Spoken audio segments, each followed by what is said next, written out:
All right. Welcome to our faith discussion today on Talk of Christ, Faith, Family, and Adventure. I'm Steve Hunt, the consultant for prosperity and adventure, and my guest today. I am pleased to welcome and definitely I am All right. Fortunate to have with me Jacob Ostler. Glad to be Jake, here. right? Jacob, either one. Either or. All right. Go ahead and introduce yourself, your background. You did a little bit on our open faith discussion, but tell us more about your beliefs, where they come from, and just kind of lay it out for us. Sure. Yeah, so a little bit more in-depth background than we did on that first stream. Name is Jacob Ostler. I was born in West Jordan. Grew up in Sandy. Like I mentioned on the original stream, I'm the son of Blake Ostler, who is known for writing the Exploring Mormon Thought series. My father is a lawyer, but he got also a minor in philosophy, and so it's what he loves to do My on the side. father-in-law is a huge fan of your father, just so you know. Oh, great. We're next generation talking about this.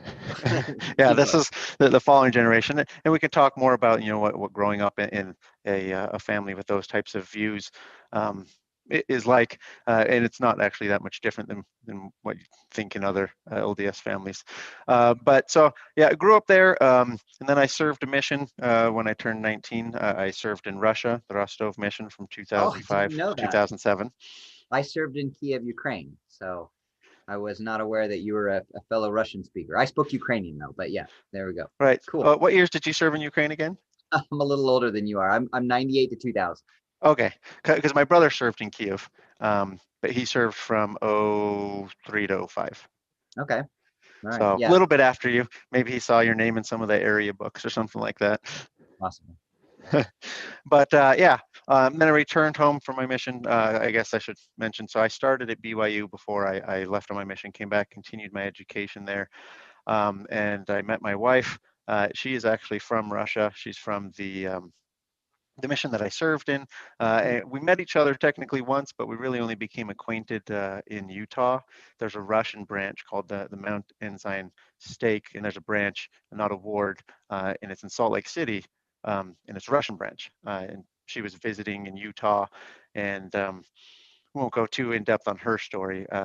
Long story short, she was looking to make a life change, and she went to where she knew the people that she was inspired by the most, and that those were former missionaries in Utah. And then just happenstance, she found me and pictures of me serving in her city on Facebook, and was like, oh, this guy knows my city in Russia. And she invited me to this Russian branch.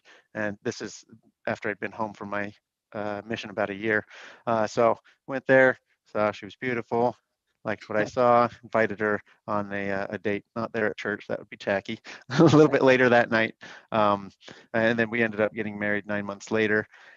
And I have 3 children, a 10-year-old. So the 2 oldest ones are boys. I have a 10-year-old, a 7-year-old, and then I have a young daughter who's just turned 3. Okay. I majored in criminal justice, so I actually switched from BYU to UVU because BYU no longer has a criminal justice program.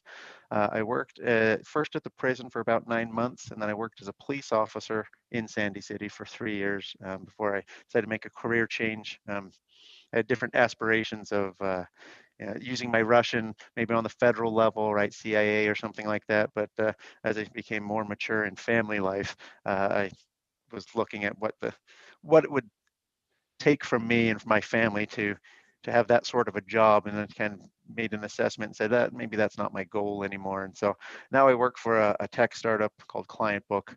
Got the hat. I'm a sales team lead there.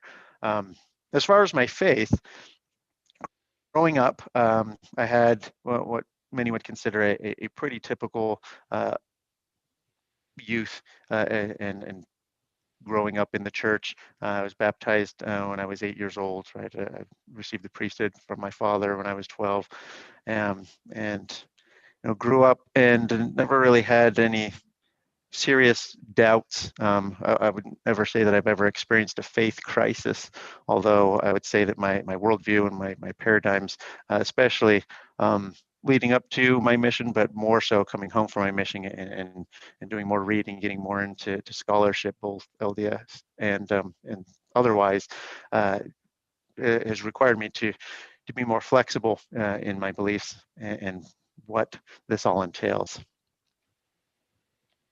All right.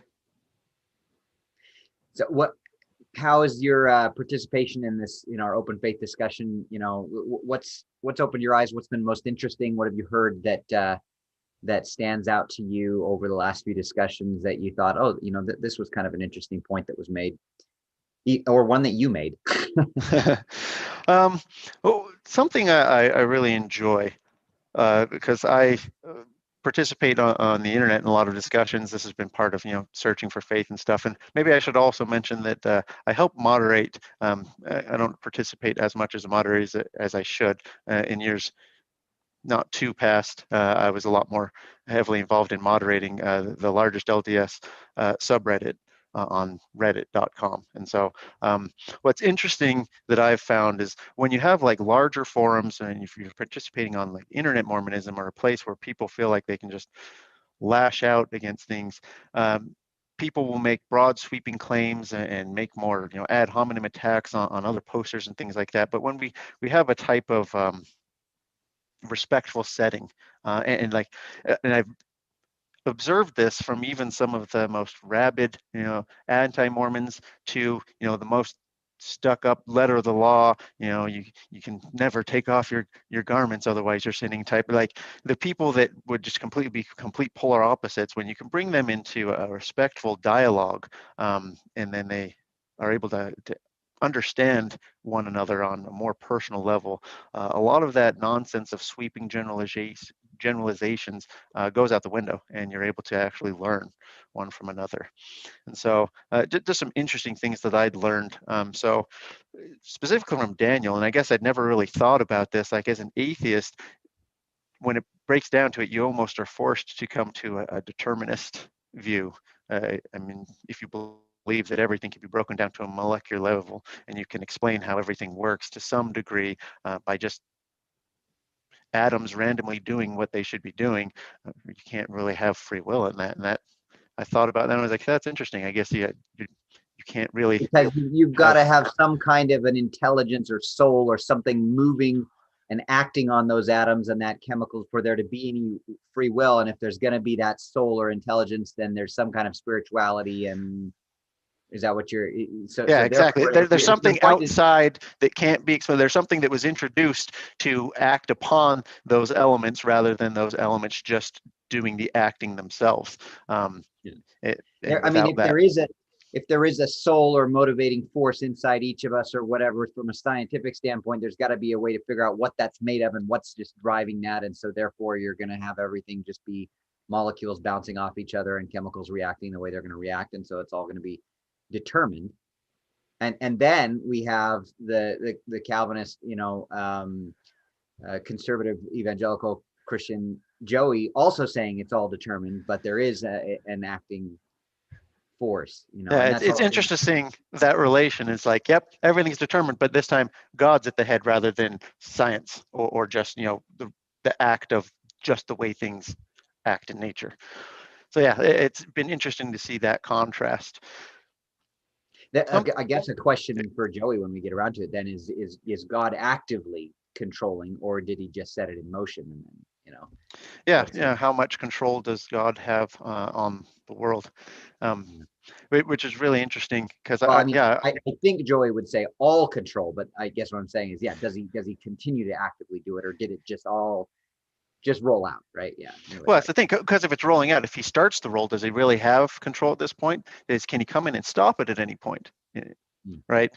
It's so on the podcast that I contributed to, it's mainly my brother who did it. It was his initiative because my dad has written these books, but we explore a lot of these views, right, from traditional Christianity and from different other ways. And so for me, just because, Joey's been able to kind of go and seek what fits best for him, it seems like he hasn't felt as much an allegiance to a religion as he has an allegiance to, like, these are my beliefs, now let me find the religion that best fits my beliefs. So yeah, it would Which he definitely takes his beliefs from what he understands the Bible to be saying, right? Exactly. Yeah. Which way I think we're going to talk about some epistemology, questions on a future, hopefully soon with everybody. And so, yeah, where do we decide, where our beliefs come from and what's the ultimate source of truth and our beliefs? Yeah. I'm excited for that discussion. It'll be interesting to hear the different views on that. So over the years of participating in the subreddit and the podcast and discussing things on social media and in forums like this, do you have any takeaways or thoughts as to how often they start as genuine inquiries after truth, maybe even support of the church, as I absolutely want this to be, and yet also to be an open faith discussion? So like my channel in general is a support of the church and a talk of Christ, which comes from 2 Nephi 2:25, and to be in support of that. But do they often drift away from that, which I don't want to do? And what are your thoughts on that? And what would be your suggestions as this is kind of a newer channel? I've got some 45 videos on this channel, but what are your thoughts? It's been interesting to view. So what I've observed is those, and this will include like other podcasters, right? And this goes even back to like Mormon Stories with John DeLynn, and then what formerly known as Mormon Matters, right, with Dan Weatherspoon, and then you've got LDS. I don't remember what it was originally called. It's now called LDS Discussions. I think it still was then with Bill Reel. What I've another seen, one, Mormon Expression with John Larson. Did that one? Mormon Did that one Expressions. start? I don't even know. Did that one start on the favorable side, or he was already like out? I think he was more or less out. But it seems like those that want to cater to a more critical view, right? The more you surround yourself with a critical view, and it's kind of what the adage of what you hear about growing up, right? Is you are the type of friends you surround yourself with. It seems like little by little they feel like they need to keep catering to this until it becomes fully adopted. Sure. This kind of idea that I hear you. I have to say I hear you, and so I accept that, and then you're stepping one step farther and farther away from where you were. Yeah, and something else that's interesting with those podcasts, right? They're trying to grow viewership and things like that. And what draws viewership, more controversial takes, right? If you're just sitting down and talking about what's going on and Come Follow Me or something like that, you're not going to get like hot button issues that people are going to be like, oh, which we do on this channel, by the way. My family's just to talk to Come Follow Me, but anyway. Right? No, and those type of talks are great, right? But for those that are like, I want to make this appeal not just to believers, but to those that might be skeptical and to non-believers as well, right? A non-believer is probably not going to come and see Come Follow Me and be like, oh, that's interesting, let's see what that lesson's on today. Right? But if they see something like, we're going to be discussing, Joseph Smith's 40 plus wives, and maybe he had nefarious motives, or maybe he didn't, let's discuss that, right? And we brought someone that's written a book about why it's nefarious. People are going to be like, okay, let's hear the gossip, let's hear that's just a lot more attractive type of listen to a broader audience, and it's controversial, and it's just what happens not just in religion, right? In news, anything that's controversial is going to draw more listens, draw more ears, draw more eyes. What do you feel is the most controversial topics, the most smoking gun issues for the Latter-day Saint faith, and how do you deal with some of those? That's a good question. I mean, obviously, since you're still, you you don't feel any of them are overly controversial and problematic, but there must be some that, that you mentioned Joseph Smith's 40 plus wives or whatever. You got any, take on that, fresh take or insights, or simply what you think about it? Yeah, so let me first, I'll mention a few, like the bigger ones where not necessarily a smoking gun, right? Some some former members would say some of these are a smoking gun, but a lot of times where things are unclear or don't seem to fit the way they should are the biggest stumbling blocks. We've discussed some of it, like, the Book of Abraham. That's a big one that's brought up. And I'm speaking from faithful members that say, like, I was faithful, but like this is something that actually shook me. Like most of the time, anachronisms in the Book of Mormon, I think that comes later. People are like, horses and stuff like that. I'm sure there's an explanation, but people talk, a Book of Abraham, polygamy, right, is another really big one. A lot of people say that, the different accounts of the first vision kind of start them down the path of like, hey, it doesn't seem like the church was, actively teaching about a whole lot of this. They just perpetuated one view, and then what else are they hiding from me? Translation of the Book of Mormon. Translation of the Book of Mormon, probably more related to the golden plates, not as much as just the whole coming about of it. Yeah, I guess the method of translation, right? And that's another one where they're like, well, this is something that when I have spoken with former members, I've heard time and again, and I found it's interesting. That's not what I was taught in primary. Right, and I'm thinking, right, did you expect your gospel learning to be completed in primary? Right, but I mean, and they do have a point, right?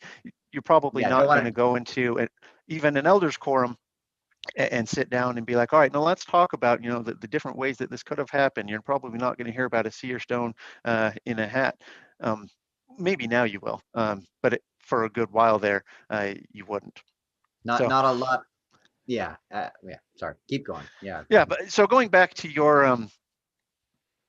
question, polygamy is a very complex subject, and there's there's been lots of books written on it, and you can see how complex it is by. I think the best resource right now is Brian Hill's 3-volume series of Joseph Smith's Polygamy. He has 2 where he goes over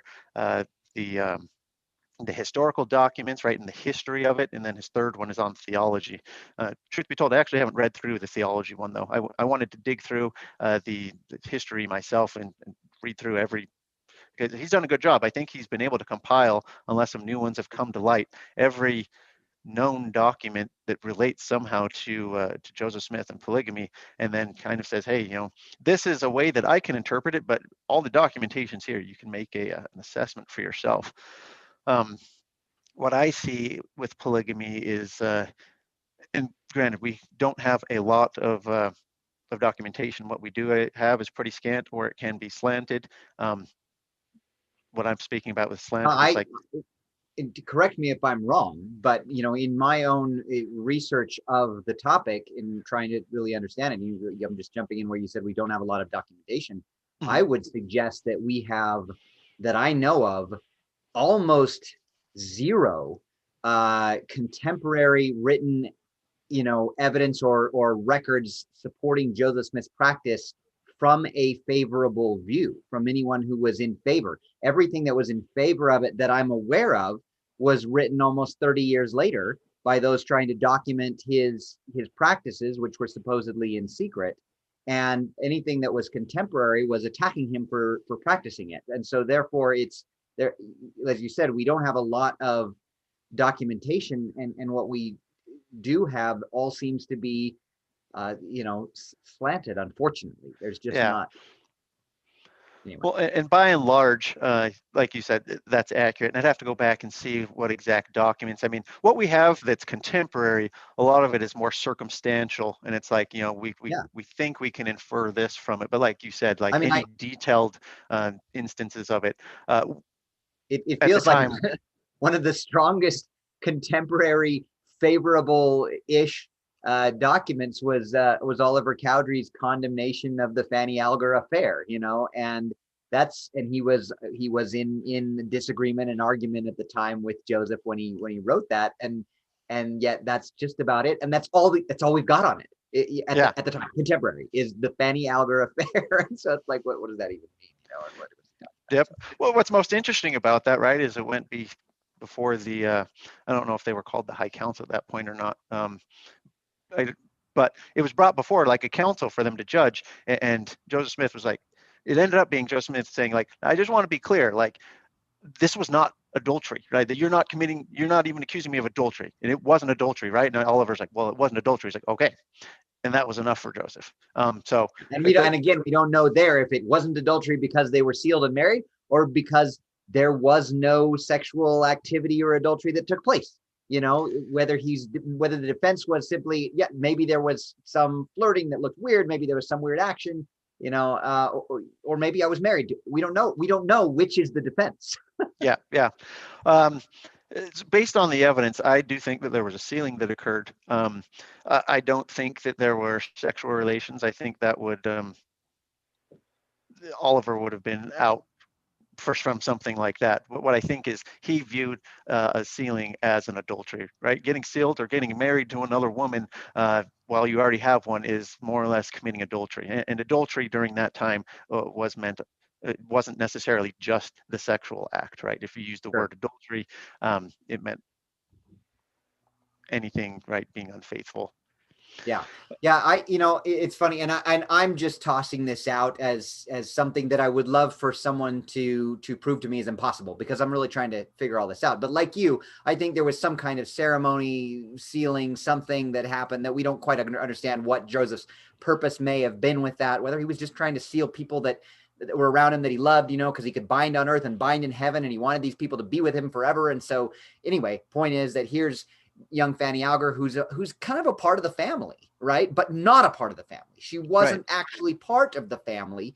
And so he figures, oh, I can seal and bind us together, so she'll be a part of the family forever. And I think nobody understood it. Oliver didn't understand it, you know, and Fanny, I don't think understood it either. Young Miss Alger, she probably was like, oh, well, I'm married to Joseph now. And then here's just my guess, you know, because that then she gets a little uppity around Emma, who's asking her as kind of the household servant girl to please do something. And I think she's like, I don't have to do that. I'm Joseph's wife every bit as much as you.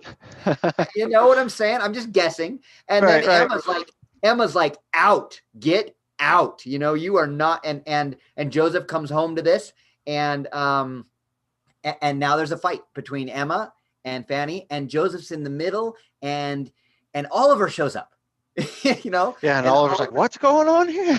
Exactly. What's happening? And Joseph's like, Oliver, explain to Emma that I'm not married to her and we don't need to kick her out. And she doesn't quite understand. And Oliver's like, Joseph, I'll have no part in it. I'm not going to. He's like, wait, what are you talking about? Like this marriage? Yeah. What? And he's like, I'm not going to settle between you and your wife, Joseph. This all smells pretty fishy.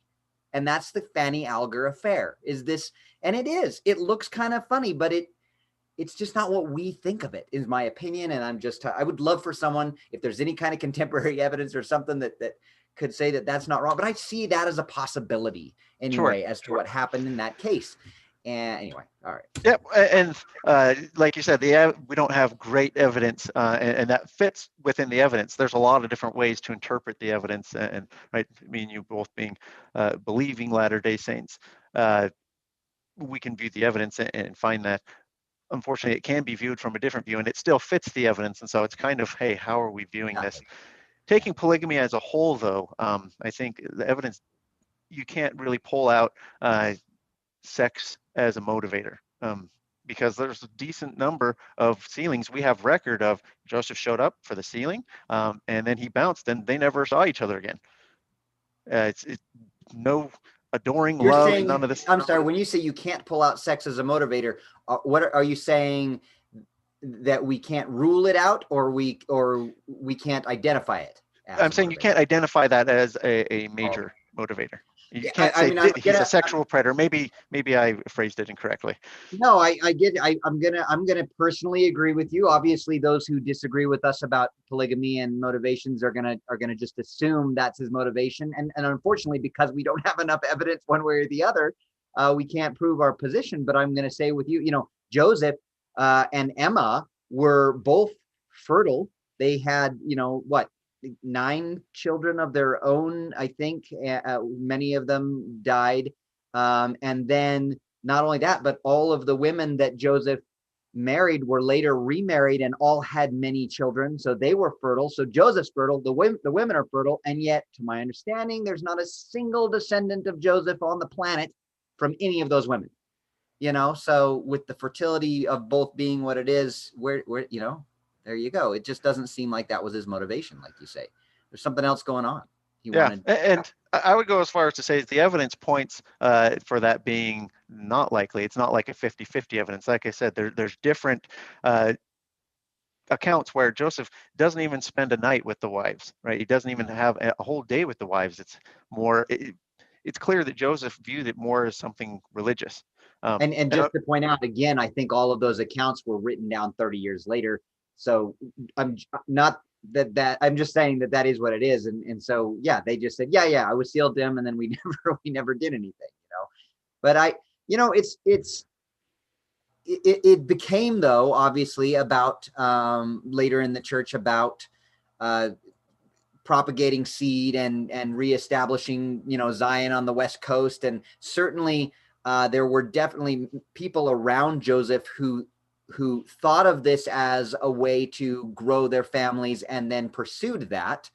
Any thoughts on, that advancement from what appears, like you say, and I agree with you, like Joseph was doing this sealing to people, but not necessarily for sexual reasons. And then we have what it became later. Anything you want to, your thoughts Yeah, on that? I think if Joseph Smith wasn't martyred and he continued being the prophet,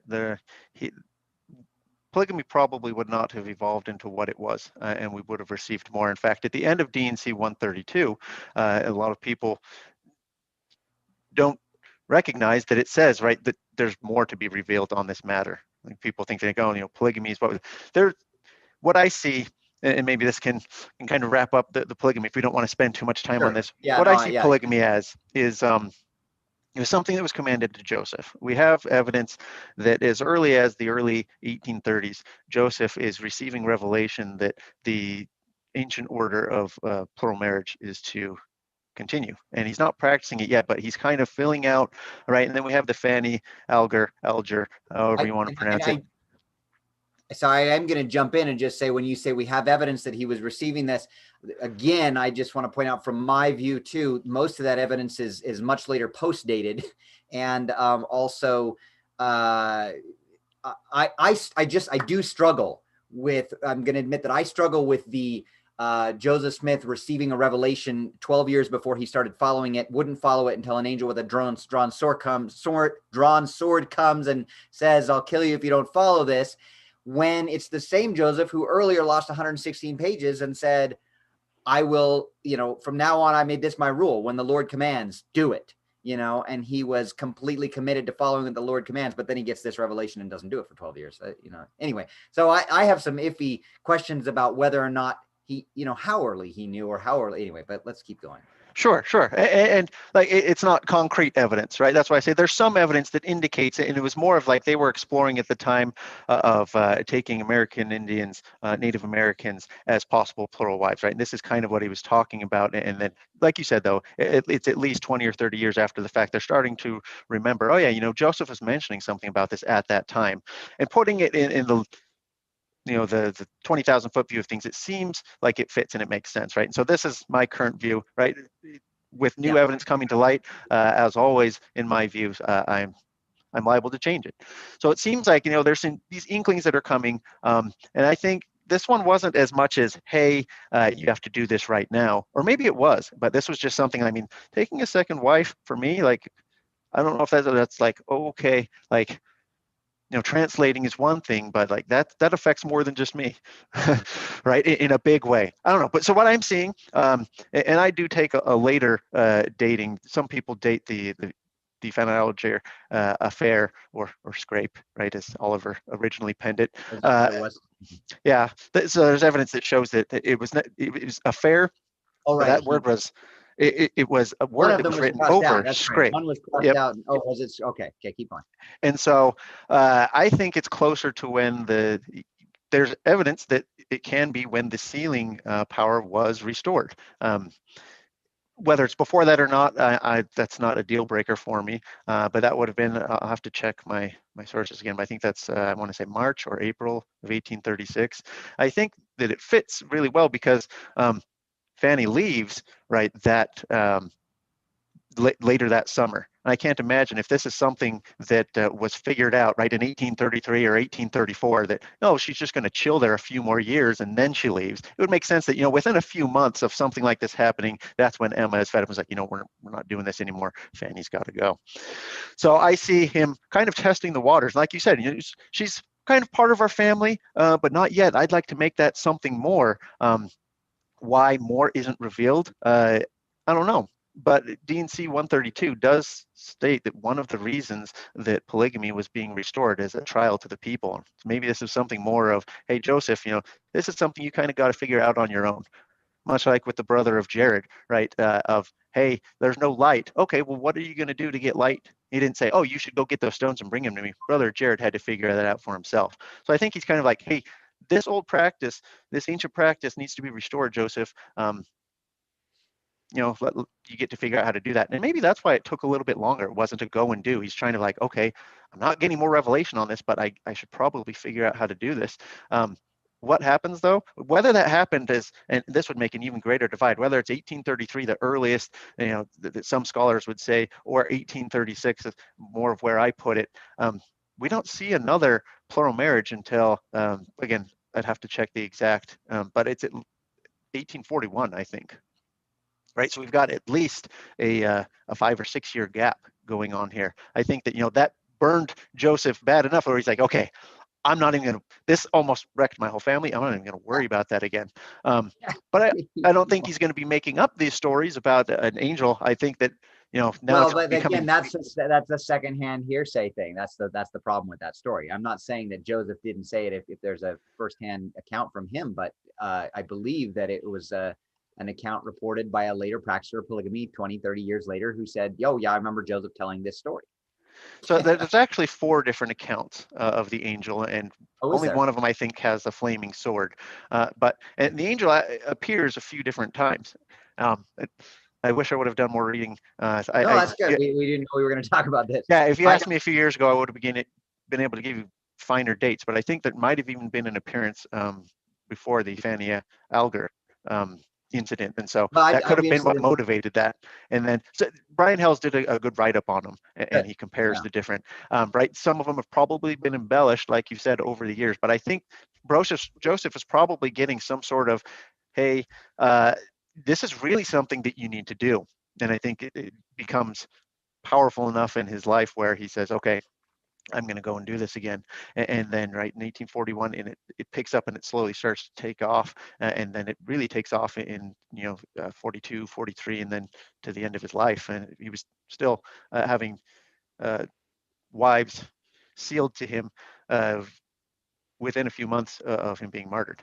So this is, it's, now let's talk about that molding into the way it went into Utah polygamy and polygamy since then. I think they just kind of had to pick up the pieces and they went with what they had. They didn't really know about D&C 132, right? That wasn't canonized until later in the late 1800s. That wasn't something that was well known, and so it was kind of like, well, and only Joseph's inner circle was really taught about it. And then many of them had a hard time with it, and many of them didn't know what to make of it, and then they carried it forward. We have very strong quotes, right? We have Brigham Young saying that when Joseph taught this doctrine, it was the first time that I had ever desired the grave. And again, this is later, but they're looking back and saying, like, I was repulsed by this, but and we have a lot of accounts saying that Joseph at least wouldn't have people enter into it until they had received a spiritual witness for themselves. And numerous of his wives account there, I was completely against it at first too. And this is something where critics will want to get in and be like, he was okay with that. Putting pressure on it. That was the thing. He was like, you're fine to say no. And this is where people are like, oh, he's pressuring these young women to get married to him. And I can see how you can see that from some extent, but I don't think that was Joseph. Is like, this is an offer that's on the table, right? I've been commanded to do this. Right now, it's in your hands. Is that he went to the parents of those young people and presented it too in some cases, and so and there's other times where the parents came to Joseph, right? Here's something that's interesting about, the most scandalous one that everyone wants to talk about, Helen Campbell, right? Because she was 14 when she was sealed to Joseph.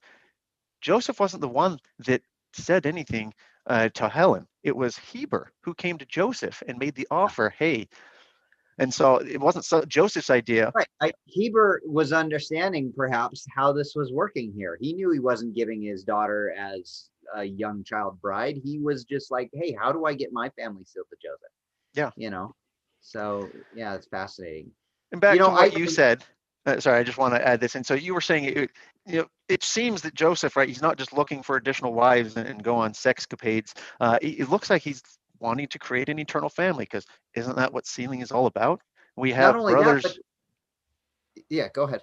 Oh, I was going to say, we have family members, brothers being sealed. Richard Bushman put it really well in Rough Stone Rolling. He says, looking at it, Joseph didn't lust for women as much as he lusted for kin. He lusted for a human family that could be bound together and brought up to the Most And High. could be all one. The Lord called his people Zion because they were of one heart and one mind. And I think Joseph just wanted everybody to be one unit, one family, and once they had come and accepted the covenants and the new and everlasting covenant of marriage is this idea of joining with Christ as the bridegroom and the church as the bride, and we need to all be bound in that new and everlasting covenant. And he saw his sealing power, I think, as the way to do that. Let's bring everybody into one big group. But so I really like something that you've brought out in this discussion that stands out to me is this idea that Joseph may have received and did receive, according to D&C 132, only part of the full idea behind plural marriage or this new and everlasting covenant of marriage. And then the rest of the quorum and those who are near him also didn't have any more than what he taught. And so just simply this idea of God giving us, or our prophets often, only part of what they may even need at the moment. Like you said with the brother of Jared, and you've got to go figure this out. And it seems so important that God would give us all of this plural marriage, because it's so confusing and it just blew everything up. But yet he doesn't always. It would have been important to give the brother of Jared a light source, but he had to kind of run with it and figure it out. So, I mean, one of the other areas too that we didn't mention of the hot button, almost smoking gun areas, you listed several of them, and then we didn't mention blacks in the priesthood or the restoring of the priesthood in general, Melchizedek priesthood, and those kinds of areas too. So you've heard about all of these, but you're still in. Why? Good question. So my testimony, or rather my relationship with the divine, isn't based upon historical facts and things that have happened in the past, which is why, as the discussion with the group, like Dave has said, I'm a bit more flexible. When new information comes in that tests what my past knowledge has been, I need to say, okay, I need to assess this new information, especially if it contradicts what I've previously known. But I always have things at the core. I know what my experiences are. And the thing about spiritual experiences is they can't be shared to the full extent. Like you can give an account of what a spiritual experience is like, but you're never going to be able to transfer what the firsthand experience was like. And so I've had what I interpret to be interactions with the divine, right? Openly admitting it's nowhere near the level of Joseph Smith. I don't claim to have seen Jesus or had visual manifestations of that type, but it's sometimes there's been bigger times. Specifically, the first time that I read the Book of Mormon and prayed about it, and go a little bit more in depth on that in a bit if we want. But it's also the little reassurances. It's the times where things that would never even occur to pop into my mind, little bursts of inspiration that come in and improve my life for the better. And I know that there's, there's just a feeling of like that wasn't from me. This is something outside myself that is inspiring. And so when I approach these, I also come to the table with, you know what, every person on this earth, with the exception of Jesus Christ, is born with more or less into the same type of fallible mortal faculty that I'm in. And so I know how often I fail, how many times I make mistakes and things like that. And I also know how wonderful it is when those who are looking at my mistakes can look upon them with charity. And I would like to extend the same, especially if I look in the past to, it's often said the past is a foreign land. I wasn't living during that time. I don't know what was going on. Number one, I didn't experience these things firsthand. So I know what my experiences and my testimony is rooted in, and I get to try and make sense of what's going on back if things go awry in the past, or seem to have gone awry in the past. But at the same time, I will look on them with compassion and charity. Hope it's not too much of a vague answer. No, it's not. I would invite you to share a little bit more about what your testimony, your faith, your truth is rooted in. Like, what things do you believe? Do you hold on to? Maybe some whys. Sure. So first and foremost, again, is that relationship with deity. Just because I've felt a real relationship, I felt a real reciprocation of me reaching out, and as it says in the scriptures, my hand is outstretched still. I felt almost like I'm reaching out, and there's that hand that's there to meet me. As far as truth claims go, I have testimony of the restoration of the gospel, and that there was a gospel to be restored, right? That Jesus Christ is an actual person, a divine person that came to the earth, that descended from being fully divine in the Godhead, but also became mortal, and that he lived, he performed an atonement, and he died and was resurrected. And he taught and preached a gospel, and that gospel is being restored. Maybe not, one for one. Again, cultures are going to understand things differently, but it's in essence the same gospel, the salvific gospel, that is what will bring mankind to salvation. And so it's really rooted in God, Christ, and then the gospel, and those that bring it about. So coming with that, a restoration comes the power, right, to wield, right, the power, salvific power of the gospel, the priesthood, right. And so I do believe that the priesthood was restored to the Church of Jesus Christ of Latter-day Saints. Not to say that God doesn't work throughout other religions, it doesn't work throughout everyone's lives, but I do believe that in order to engage with divinity in such a way that you can be deified, there do need to be certain covenants, certain promises that are made, and those need to be done by the proper authority and in the proper way.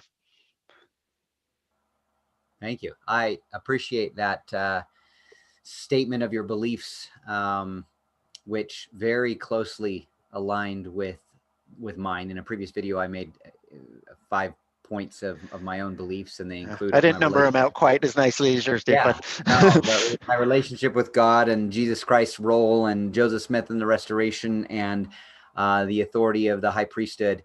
The one I mentioned that you didn't in that list, but you previously mentioned, was your experience with the Book of Mormon, and I mentioned simply that the Word of God is truth, and you can find the Word of God in the Bible and in the Book of Mormon. And right. And I would see that an extension of the gospel that I was. Yeah, I guess that. Yeah, you talked about the gospel and that Word of God. Yes, that's correct. Very true. So pretty close. So now, as we wrap up here, is there any specific questions that might be quickly answered by me that you have for me at all? Sure. Yeah. So you started this YouTube channel, right? You've got discussions going on. You've got your own thoughts on things. You've got these come follow me lessons. What impact are you seeing this have on your life spiritually and on your relationship with the divine? Thank you for that. That's a great question. I started this because I have felt this inspiration, this want for decades to express my thoughts and ideas. I feel like very often I have an understanding about some topic that I wish some people around me would feel or understand, because I can see them struggling with certain concepts in the gospel. And I feel like, well, if we've seen a lot of this discussion here in our discussions about, if you could just release a little bit of the literalness, you could come to understand the great symbolism and the power of the story, and the and again, I've said before, realizing that Jesus Christ, when he was on the earth, was a great storyteller. And I have no problem with our God being a storyteller in many ways. And because that's what he was when he came and visited, you know. Um, and certainly, and Joey talks about, do we have anything that's true that we can hold on to, that's historic or whatever? And yeah, there are some of those things, and I've mentioned some of them in my 5 points, but there just really aren't that many, Right. and they do revolve around, as Joey says, well, what if, if Christ wasn't crucified and resurrected, then we of all people are to be pitied and whatever. And yeah, I'm there with that. Like the atonement, as you've mentioned, is a core historical fact in my belief, that if there could somehow be proof that it never happened, that would be problematic, because that's what it's all about. Anyway, okay, back to your question about how this has impacted me. All of my thoughts and my testimony and the things that I've wanted to share, I've shared them regularly with friends and with close associates, and and it appears in the moment that they've often been touched by the Spirit, which is the hope, simply just that they will have some kind of a spiritual witness of a way to hold on to faith and truth, and so I felt like, some of this stuff needs to get discussed and get out there. And I put it off, and I put it off, and I put it off. And most specifically, I've often chased the money in everything I've ever done. It's always been like, when I get enough money, I'll go and spend time on these things. First I'll earn a lot of money, then I can go serve the church and serve God and do whatever. And the pressure, though, has almost always been, no, just do it now. Just do it now. And the money, interestingly enough, seems to stumble because of that. It's almost like, so uh, just, yeah, in the last few months and this year, I've just become more focused on, I really want to do this thing I've always been wanting to do, just discuss the gospel and my faith, and share it. And as opposed to seeking money, also use my talents to serve other people in whatever way I can, with the talents that I have financially and whatever, that are revolve around business consulting and CPA work and whatever.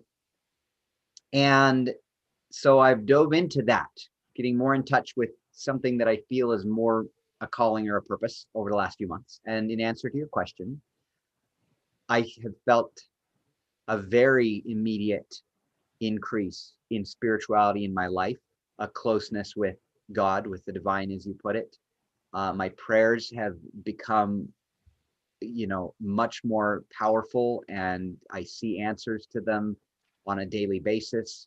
I see more opportunities and ways to serve, and I've enjoyed these discussions. They bring this great light and happiness, that, not that my life was unhappy, because it's always been very good, but something that was missing. And I feel like, yeah, I'm doing closer to what I should be doing with my time. So it's been a blessing, and I appreciate your that question, and then also just your willingness to participate in the discussion.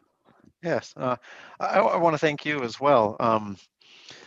It's kind of given me a little kick to get back into studying, getting back and refreshing my mind on some things. So I kind of, it'd been not completely complacent. I was still reading here and there, but I was letting PlayStation take a little too much time, right? The wife goes down, I've got a half hour, an hour or so. Oh, I've got my PlayStation. That's been replaced. We're like, you know what? I'm gonna focus some more on, I've got this stack of books that I'd like to get through, and so it's helped me on my journey as well. So thank you for that.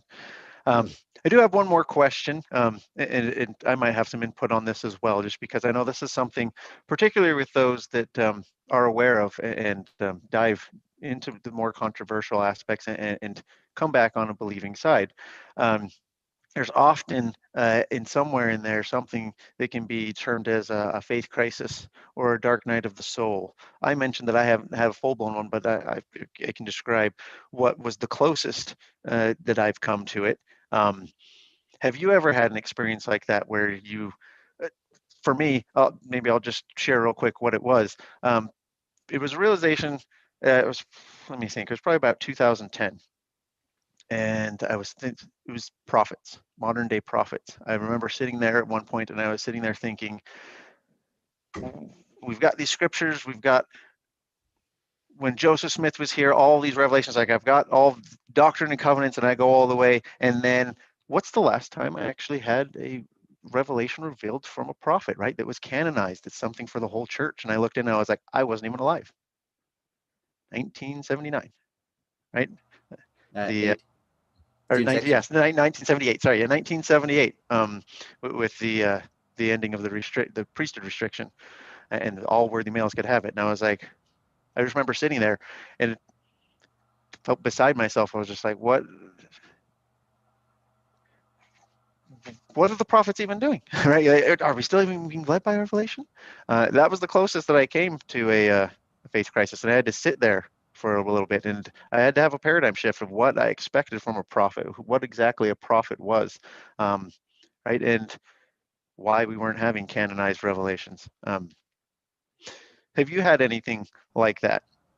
Can you fill us in on what you came to? Is there a summary of what is a prophet and why don't we have those canonized revelations? Sure. What was your answer? Sure. So what I came to was my expectations that I was putting on the prophet and what exactly it meant to be a prophet. I had to have a paradigm shift. And so a prophet isn't necessarily someone that is receiving revelations that are being canonized all the time. And I also needed to realize that even if a prophet is receiving revelation, right, this is part of when I was doing deeper study, that like revelation isn't all, like it's inspired word, but it's never God's perfect word.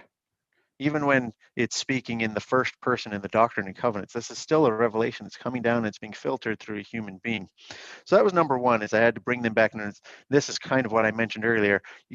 Prophet, everyone except for Jesus Christ is more or less just as fallible as I am. And so prophets, I realized that they don't have any special access to revelation. I can get just as much revelation as they can. What they have is a stewardship. They can receive revelation for a different amount. And so, and then I needed to relate, what kind of revelations have I been receiving, right? What is my method of receiving revelation?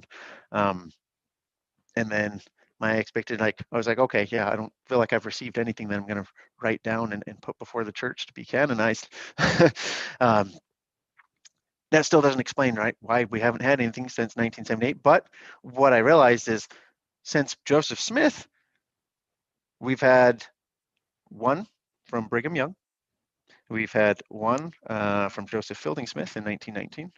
And then that revelation was actually an official declaration. It's not even part of it's not a section in the Doctrine and Covenants. And so I came to realize, there was something really special about the connection that Joseph Smith had to the divine.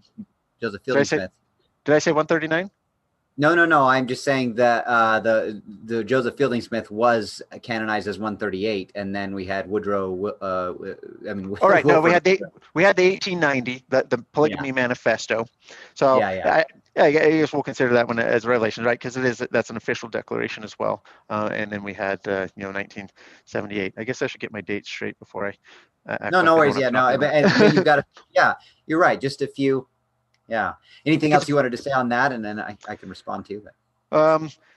It's just that it's also something that was eye-opening for me was that there's a quote from Brigham Young, right? And he was talking about Joseph Smith's particular ability for revelation. He said, Joseph Smith was a prophet. I am a Yankee guesser, right? Which is probably why he only published the one revelation from Winter Quarters. And it's a very different feel. It's not the feel that you get in the other revelations. And he probably felt like, I feel inspired to write this, but I don't think he would send him a claim like, this is what Heavenly Father is revealing to me word for word. So, yeah. I along these lines, I really appreciated in Rough Stone Rolling the realization, or it pointed out how Joseph was receiving revelations, speaking in the voice of God, and then he got together with the Quorum of the 12 or the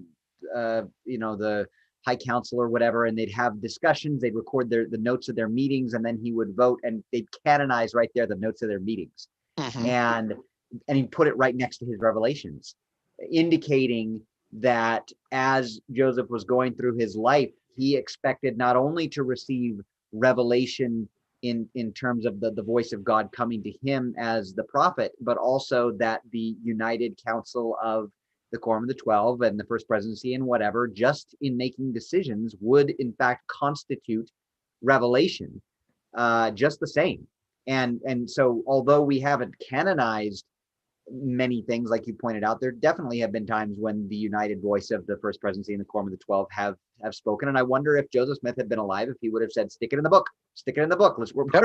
It's all a book of doctrine and covenants, Let's very well could be. Something else that's fascinating, and this has changed the way that I view scripture, is Joseph Smith was never one to shy away from editing his revelations at any point. Exactly. Going Yeah. back, and not even just Joseph Smith, he also trusted the brethren sometimes, like, here's the revelation, and yet we have quotes of him saying, make the corrections that need to be needed, and then we're going to publish it in the Book of Commandments, or the Doctrine and Covenants when it became that in 1835.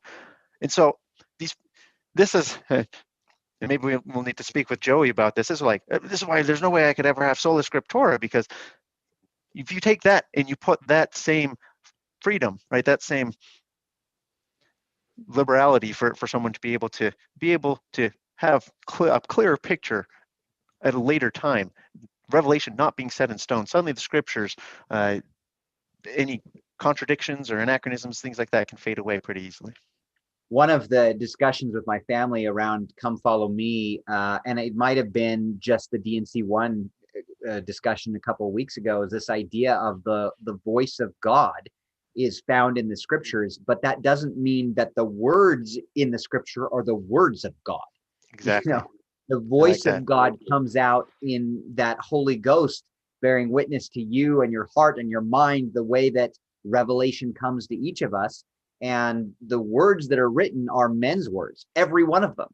And he speaks to us in a way that's understandable to us, but that's not how he speaks, and that's not his voice.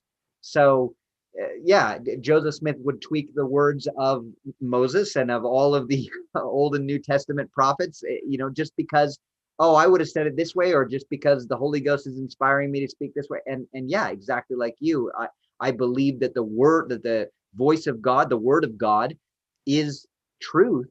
But what we have written on paper in any of these things is all the word of men, and the word of God comes off the page, and so it's in answer to your question, without, as our time is short, I consider myself as having gone through periods of significant doubt and questioning and faith crisis without ever coming to a point of chucking it out the window. I've said in a earlier video with everyone that my grandpa Mitch's deathbed testimony written on paper was just something I hung on to through the whole thing. The powerful witness of somebody dying who shouldn't have been dying at the young age of 52, and who had every reason to live, money and children and a great life and callings in the church and political background. And I mean, he was, my family looks at him as the man, he was amazing. Right. And for him to say, I've heard my voice called, I can't turn down a calling. I've never turned down a calling in my life, and I'm supposed to go now. And doctor, you've got to stop bringing me back. This kind of Yeah, I'm ready to amazing, go. And he's like, wait, what? yeah. And it's written down. I made a video. I shared the documents, online. And to just have that in my moment of crisis and questioning, and I still question. I question everything. I'm okay with questioning everything. But that was a rock for me, and it's personal, and it's not the word of some prophet, and it's not and then of course, like you said, my own spiritual witnesses, my own experiences, and I've had many. And I I remember asking as a youth and as a young missionary or whatever for God to reveal and say, I'm saying, was Joseph Smith really a prophet? Is the gospel really true? And the witness that I felt in me mostly being yeah, of course it's, it is, like, it is the answer. And I'm always like, obviously I don't. I'm sitting here asking you. If I did, then I wouldn't be asking. I want to know such that I'm no longer asking. And somewhere along the way that happened. There was that witness, there was that power. And now yeah, I don't have to ask that, but I can look at all of this stuff, everything, and go, why did that happen? Well, that's weird. And the answer is always the mistakes of men. And for whatever reason, God doesn't give us all of his word and his knowledge and everything at once. And he allows us to make all kinds of mistakes, including his prophets. He allows them to steady the ark, and he allows them to, and it just is what it is. And I'm just okay with that. So then I have to come down. And so, in answer to your question, the evidence, I suppose, of my faith crisis, since I can't recall at the moment describing exactly how I felt or what that crisis was like, I can tell you that I ended up with 5 things I believe, which means I went through some kind of a crisis trying to figure out what I believe. Sure. and I and that's where I got to. So yeah. Love it. Thank you. Well, Jacob, thank you so much for your time. And I would like to do this again, diving into maybe one of these other topics we didn't cover and what you think about them. So yeah, thanks again, and we'll